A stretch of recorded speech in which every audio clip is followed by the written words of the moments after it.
नमस्कार, मैं डॉक्टर रमेश चक। आज मैं आपको प्रयोगशाला में ब्रेड्स डिफ्रैक्शन को शो करने और डिफ्रैक्शन लॉ को वेरीफाई करने के प्रयोग के बारे में बताने जा रहा हूँ। जैसा कि आपने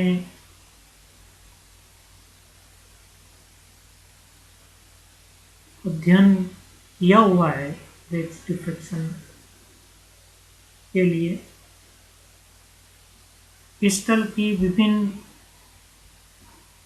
परतों के बीच में इंसिडेंट इलेक्ट्रोमैग्नेटिक रेडिएशन का डिफ्रैक्शन पैटर्न यहाँ शो किया हुआ है। दो पैरेलल रेज अलग अलग लेयर्स पर प्लेन पर क्रिस्टल प्लेन पर इंसिडेंट हो रही हैं और दर्शाए अनुसार डिफ्रैक्टेड हो रही हैं। यदि इन रेज का क्रेसिंग एंगल थीटा हो तो चित्रानुसार आप देख सकते हैं दोनों जो रेज हैं उनके बीच में D sine theta plus D sine theta 2d sine theta के बराबर पाथ डिफरेंस होता है, जहाँ d दोनों जो लेयर्स है प्लेन है क्रिस्टल के उन प्लेन्स के बीच की इंटरप्लानर डिस्टेंसेस है, अर्थात दोनों प्लेन्स के बीच की डिस्टेंस है। ये जो पाथ डिफरेंस है 2d साइन थीटा, ये जब वेवलेंथ के पूर्ण गुणज n लैम्डा के बराबर हो तो डिफ्रैक्शन पैटर्न में मैक्सिमा प्राप्त होंगे और इस तरह से आप ब्रेग्स लॉ को वेरीफाई कर सकते हैं using 2d sine theta equal to n lambda equation. इस संबंध में जो पूरी थ्योरी है उसको आप मेरे द्वारा जो पीडीएफ फाइल आपको शेयर की गई है उससे समझ सकते हैं। उसमें मैंने सारी चीज़ें आपको बताई है, वहाँ से थ्योरी को आप अच्छी तरह से समझ सकते हैं। हमारे जो प्रयोगशाला में जो एपरेटस है इसके लिए वो मैंने आपको यहाँ दर्शाया हुआ है। इसमें जनरली एक माइक्रोवेव सोर्स के रूप में क्लिस्ट्रॉन लिया हुआ है। इस क्लिस्ट्रॉन को आवश्यक पावर सप्लाई देने के लिए एक पावर सप्लाई यहाँ जुड़ी हुई है। इससे उत्पन्न जो माइक्रोवेव्स है उनको इस डायरेक्शन में डायरेक्शनलिटी देने के लिए एक एंटीना इस्तेमाल किया हुआ है। इसके ठीक सामने दूसरा हॉर्न एंटीना है जो रिसीवर का काम करता है। यहाँ से जो माइक्रोवेव रिसीव होती हैं उनको डिटेक्ट करने के लिए डायोड को डिटेक्टर के रूप में यहाँ लिया हुआ है और डिटेक्टर से जो करंट प्रोड्यूस होती है उसको ऑब्जर्व करने के लिए एक माइक्रो एमीटर को हमने डिटेक्टर से जोड़ा हुआ है। ये जो पार्ट है ये इस एक्सिस के चारों ओर घूम सकता है, जिसकी एंगल को मेजर करने के लिए यहाँ एक स्केल बना हुआ है, जहाँ से आप विभिन्न एंगल्स को नोट कर सकते हैं। ये एक स्टैंड है जिसके ऊपर प्रोटोटाइप क्रिस्टल को हम रखते हैं। ये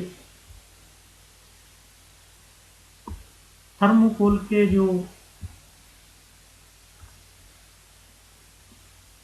थर्मोकोल के शीट्स बनी हुई है, इनके बीच में स्टील बॉल को होल्डर्ड किया हुआ है ताकि वो एक मैक्रोस्कोपिक क्रिस्टल का निर्माण कर सके। ये आप प्रयोगशाला में देख सकते हैं।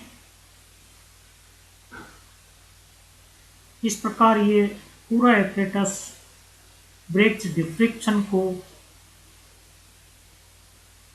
शो करने और उसका इस्तेमाल करते हुए इस प्रोटोटाइप क्रिस्टल की इंटरप्लानर डिस्टेंसेस को निकालने के लिए इस्तेमाल किया जाता है।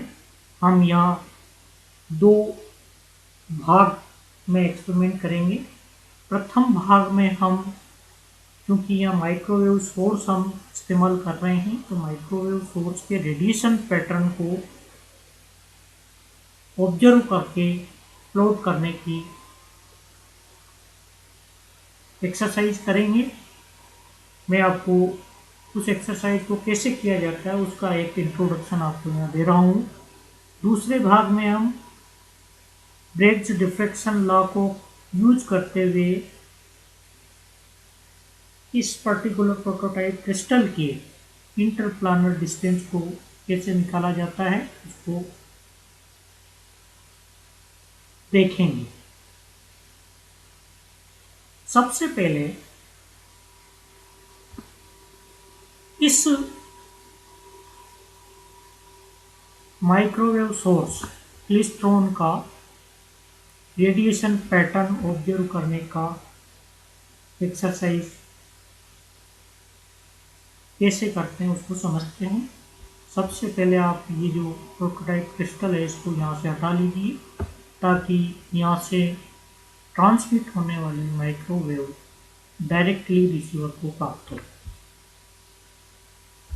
सबसे पहले आप माइक्रोवेव के ट्रांसमीटर और रिसीवर को एडजस्ट कर लें ताकि माइक्रो एमीटर में आपको सफिशिएंट रीडिंग प्राप्त हो। इसके लिए आप पूरे एपरेटस को एडजस्टमेंट कर लें। जब एडजस्टमेंट हो जाए और माइक्रो एमीटर में आपको सफिशिएंट रीडिंग प्राप्त होने लग जाए, तत्पश्चात इस बेंच को एक साइड में ले जाते हुए, सफिशिएंट एंगल पर ले जाते हुए, इस रिसीवर से प्राप्त होने वाले सिग्नल की मात्रा को, जो कि डिटेक्टर डायोड डिटेक्टर से डिटेक्ट की जाती है थ्रू माइक्रोमीटर, तो इस माइक्रोमीटर में आप रीडिंग नोट कर लें। साथ ही आपने इस बेंच को कितना रोटेट किया है उसका एंगल भी आप इस सर्कुलर स्केल पे याद कर सकते हैं, वहाँ से नोट कर लें। तत्पश्चात इसको 0.5 डिग्री से सेंटर की ओर लें और वापस माइक्रोमीटर की रीडिंग नोट कर लें। इस तरह से कंटिन्यूअस 0.5 डिग्री के अंतराल पर एंगल चेंज करते हुए माइक्रो एमीटर की रीडिंग नोट करें। बीच में 0 एंगल पर आएंगे। तत्पश्चात आप दूसरी साइड में बढ़ते हुए वही आधा डिग्री के अंतराल पर जो रीडिंग है माइक्रो एमीटर की वो नोट करते रहें। जब आप सफिशिएंट एंगल ले लेते हैं दोनों साइड में, तब आप ऑब्जर्वेशन को ग्राफ पर प्लॉट करके क्लेस्ट्रॉन का रेडिएशन पैटर्न ड्रॉ कर सकते हैं। ये बात हुई इस एक्सपेरिमेंट के फर्स्ट पार्ट की। अब हम दूसरे पार्ट की बात करते हैं। उसके लिए आप सबसे पहले ये जो दर्शाए अनुसार प्रोटोटाइप क्रिस्टल को आप स्टैंड पर रख लें। तत्पश्चात उसी तरह से एक साइड लेते हुए पर्टिकुलर एंगल पर इंसिडेंट रेडिएशन की वैल्यू आप माइक्रोमीटर की सहायता से नोट कर लें। उसी तरह से आधा आधा डिग्री परिवर्तित करते हुए विभिन्न एंगल पर इस माइक्रोमीटर की रीडिंग नोट करें। दूसरी साइड में भी उस स्टैंड को ले जाते हुए रोटेट करते हुए आधा आधा डिग्री एंगल पर रखते हुए माइक्रोमीटर की रीडिंग नोट कर लें। जो क्लेस्ट्रॉन है उसकी फ्रिक्वेंसी आप कैलकुलेट कर लें और उससे आपको वेवलेंथ लैम्डा की वैल्यू प्राप्त होगी। 2d sin theta is equal to N lambda. N कितनी कौन सा मैक्सिमा आप ले रहे हैं इसकी संख्या को दर्शाएगा। लैम्डा माइक्रोवेव की वेवलेंथ है जो आप कैलकुलेट कर लेते हैं। थीटा आपने जो एंगल लिए हैं डिफरेंट एंगल उन पर थीटा आपको प्राप्त होता है। उसके लिए आप इंटरप्लानर क्रिस्टल के लिए ग्रेजिंग एंगल याद कर सकते हैं। 2d sin theta is equal to N lambda में जब आप वैल्यूज रखेंगे तो आपको इस क्रिस्टल के लिए इंटरप्लानर डिस्टेंस d प्राप्त होगी।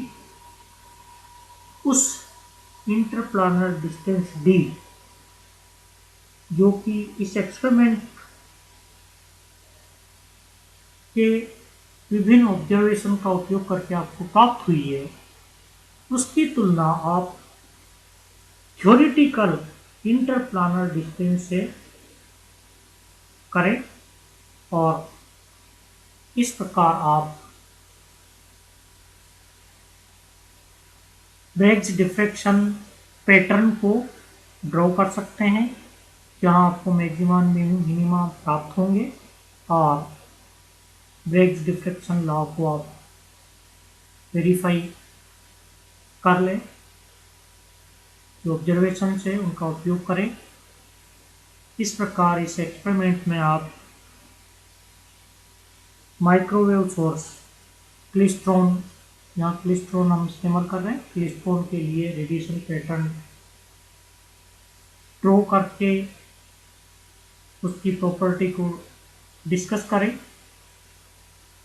दूसरे पार्ट में मैंने आपको बताया कि किस तरह से 2d sin theta is equal to N lambda equation का इस्तेमाल करते हुए इंटरप्लानर डिस्टेंस d का वैल्यू आप कैलकुलेट करें और थ्योरेटिकल वैल्यू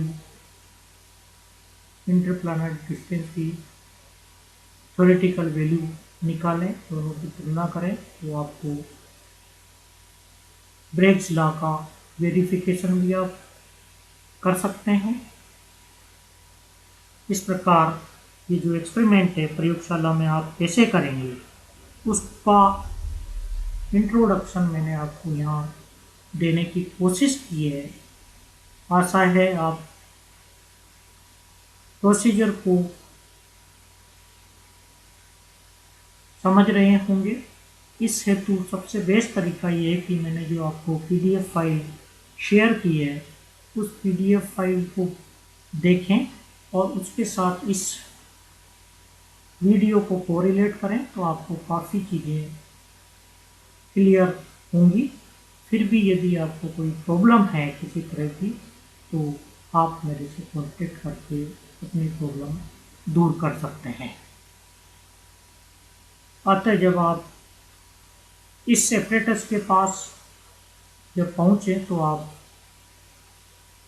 एक्सपेरिमेंट करने की स्थिति में रहें। यहाँ जो इम्पोर्टेंट बात, सबसे इम्पोर्टेंट बात है, वो ध्यान रखिए कि इस पावर सप्लाई में सबसे पहले सारी नोब ऑन करने से पहले सारी नोब को मिनिमाइज कर लें और तत्पश्चात जब आप इसको ऑन करें तो सबसे पहले रिपेलर वोल्टेज को अप्लाई करें। बीम वोल्टेज बाद में अप्लाई होगा, सबसे पहले आप रिपेलर वोल्टेज को अप्लाई करें ताकि क्लिस्ट्रॉन ट्यूब डैमेज होने से बच जाए। आज मैं अपना ये वीडियो यहीं स्टॉप करता हूँ। नमस्कार।